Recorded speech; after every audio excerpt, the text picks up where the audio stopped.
দুজনের জন্যই ঝুঁকিপূর্ণ হয়ে যাবে যদি দ্রুত বাচ্চা নিতে ব্যস্ত হন। এই জায়গায় সিজারের সময় আমরা কেটেছি, সেখানে একটা স্কার তৈরি হয়েছে। এই স্কারটা বা ক্ষতটা সুন্দরভাবে হিল হয়নি।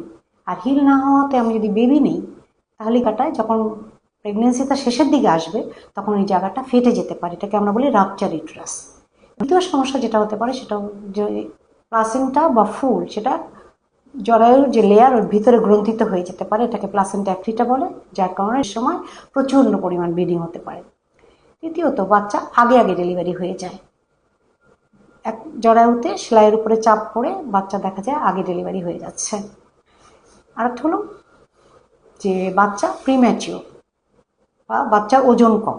বাচ্চা যদি ওজন কম হয়, কেন হয়? যেহেতু মা পুষ্টিহীনতায় ভোগে, এবং এটা বাচ্চার জন্য খারাপ, কারণ পুষ্টিহীনতায় ভোগার জন্য বাচ্চার যে শারীরিক যে ওজন সেটা বাড়ে না, যার কারণে ডেলিভারির পরে গিয়ে বাচ্চাটাকে শিশু হাসপাতালে সারাক্ষণ নিতে হয়, বাচ্চাকে শিশু ডক্টরের কেয়ারে রাখা লাগে।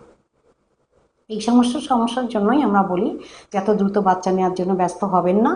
বিশেষ করে বুকের দুধ খাওয়ানোর ব্যাপারে, যে মায়ের পুষ্টি যেহেতু পুরোটা হয় না, তার জন্য এই ডেলিভারিটা তাড়াতাড়ি হলে কি ডেফিসিয়েন্সি হবে, শরীরে আয়রন এবং ক্যালসিয়ামের ঘাটতি দেখা দিবে, যার জন্য বুকের দুধেও যেহেতু মায়ের থেকে পুষ্টিটা পায় বাচ্চা, তাহলে পরবর্তী বাচ্চা তো বুকের দুধে যে পুষ্টিটা থাকা দরকার সেই পুষ্টিকর জিনিসটা বাচ্চাটা পাবে না। তাহলে আমি বলবো যে আপনি যদি বাচ্চা নিতেই হয় তাহলে 18 মাস কমপক্ষে অপেক্ষা করেন। 2 বছর অপেক্ষা করতে পারলে খুবই ভালো হয়।